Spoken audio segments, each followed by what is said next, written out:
اعوذ باللہ من الشیطان الرجیم بسم اللہ الرحمن الرحیم السلام علیکم ورحمۃ اللہ وبرکاتہ۔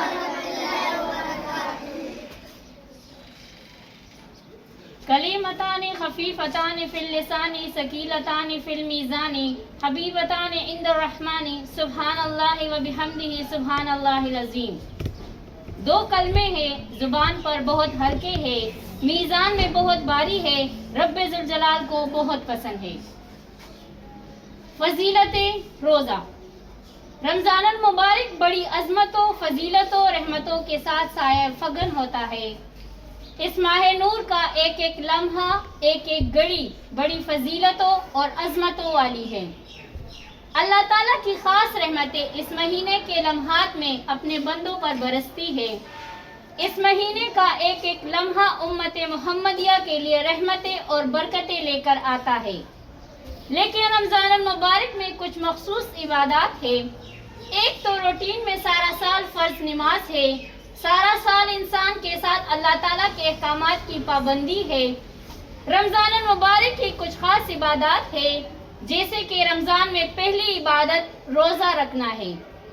قرآن مجید میں ارشاد ہے، اے ایمان والو، تم پر روزے فرض کیے گئے ہیں جیسا تم سے پہلے لوگوں پر فرض کیے گئے تھے۔ اس کا ایک مقصد ہے، وہ مقصد یہ ہے کہ تم پرہیزگار بن جاؤ۔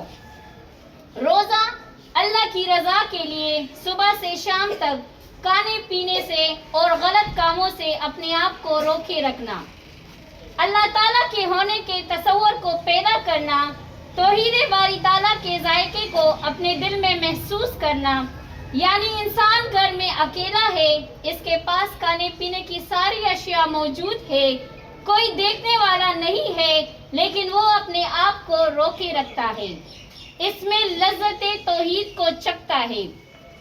معنی کیا ہے؟ اس تصور کو پختہ کرتا ہے کہ میرا اللہ ہے جو مجھے دیکھ رہا ہے۔ روزہ عقیدے کی وہ پختگی دیتا ہے، ایمان اور یقین کی وہ دولت عطا کرتا ہے کہ انسان اپنے ضمیر میں، اپنے دل میں، اپنے روح میں ایک مضبوط مومن کی صورت میں اپنے آپ کو ابھرتا ہوا محسوس کرتا ہے۔ حضور اکرم صلی اللہ علیہ وآلہ وسلم نے فرمایا، اللہ تعالیٰ فرماتا ہے، ابن آدم کا ہر عمل اس کے لیے ہے، پر روزہ میرے لیے ہے۔ اللہ تعالیٰ فرماتا ہے، میں خود روزے کی جزا عطا کروں گا۔ حضور اکرم صلی اللہ علیہ وآلہ وسلم نے فرمایا، روزہ ڈال ہے یعنی بچاؤ ہے۔ جب تم میں سے کوئی شخص روزہ دار ہو تو وہ بیہودہ گفتگو نہ کرے، فحش گوئی سے اجتناب کرے، یعنی کہ فضول باتیں نہ کرے۔ اگر کوئی شخص اس کو گالی دے یا اس سے جھگڑا کرے تو وہ کہے، میں روزہ دار ہوں، میں روزے سے ہوں۔ حضور اکرم صلی اللہ علیہ وآلہ وسلم نے فرمایا، مجھے اس ذات کی قسم جس کے قبضے میں میری جان ہے، روزہ دار کے منہ کی خوشبو قیامت کے دن اللہ تعالیٰ کی بارگاہ میں عنبر کی خوشبو سے بھی زیادہ محبوب ہوگی۔ صرف منہ کی خوشبو سے اتنا اللہ محبت کرتا ہے روزہ دار سے۔ حضور اکرم صلی اللہ علیہ وآلہ وسلم نے فرمایا، روزہ دار کو دو خوشیاں نصیب ہوگی۔ ایک خوشی اس وقت ملے گی جب وہ روزہ افطار کرے گا، جب وہ اللہ تعالیٰ سے ملاقات کرے گا۔ روزہ دار جنت کا دروازہ ابو الریان سے صرف اور صرف روزہ دار ہی گزرے گا، یعنی کہ اللہ تعالیٰ نے روزہ دار کے لیے الگ ہی دروازہ بنایا ہے۔ روزہ ایک عبادت ہو گئی۔ دوسری عبادت تراویح نماز ہے۔ حضور اکرم صلی اللہ علیہ وآلہ وسلم نے فرمایا، جس نے رمضان المبارک میں ایمان اور ثواب کی نیت سے قیام کیا، اللہ تعالیٰ اس کے گزشتہ تمام گناہوں کو معاف فرما دے گا۔ رمضان اور قرآن دونوں قیامت کے دن اللہ تعالیٰ کی بارگاہ میں عرض کریں گے، روزہ عرض کرے گا، مالک میں نے اسے دن بھر کھانے پینے سے روکے رکھا، اور قرآن عرض کرے گا، مالک میں نے اس کو نیند سے روکے رکھا۔ اس حدیث سے تراویح بھی مراد لیا گیا ہے اور تہجد بھی لیا گیا ہے۔ تہجد چونکہ نصف شب کے ہم اس میں پڑھتے ہیں۔ اللہ تعالیٰ بندے کی رمضان اور قرآن کی برکت سے بندے کی بخشش فرما دے گا۔ تراویح کا ذوق بنائیے اور نیت کرے، اللہ تعالیٰ توفیق دیتا ہے۔ تیسری عبادت سحری اور افطاری۔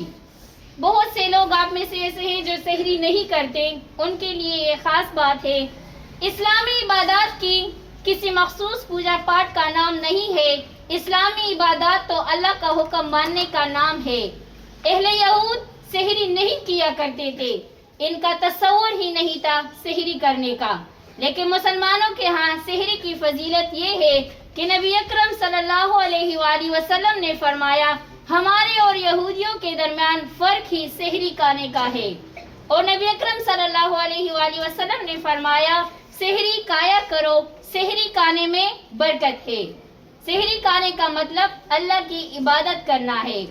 صبح کے وقت اٹھ کر سحری کرنا اور افطاری کرنا یہ عبادت ہے۔ دوسری حدیث ہے، سحری کھانے والوں پر اللہ اور اس کے فرشتے رحمتوں کا نزول فرماتے ہیں۔ بے شک سحری اور افطاری یہ بھی رمضان المبارک کی عبادات ہے۔ رمضان المبارک میں اعتکاف کیا جاتا ہے، جو آخری عشرے میں کیا جاتا ہے۔ اعتکاف کرنے والے کی مثال اس شخص کی طرح ہے جو ضرورت کے لیے کسی بڑے آدمی کے دروازے پہ گیا اور جا کے وہاں بیٹھ گیا، کہنے لگا جب تک میرا کام نہیں ہوگا میں جاؤں گا نہیں۔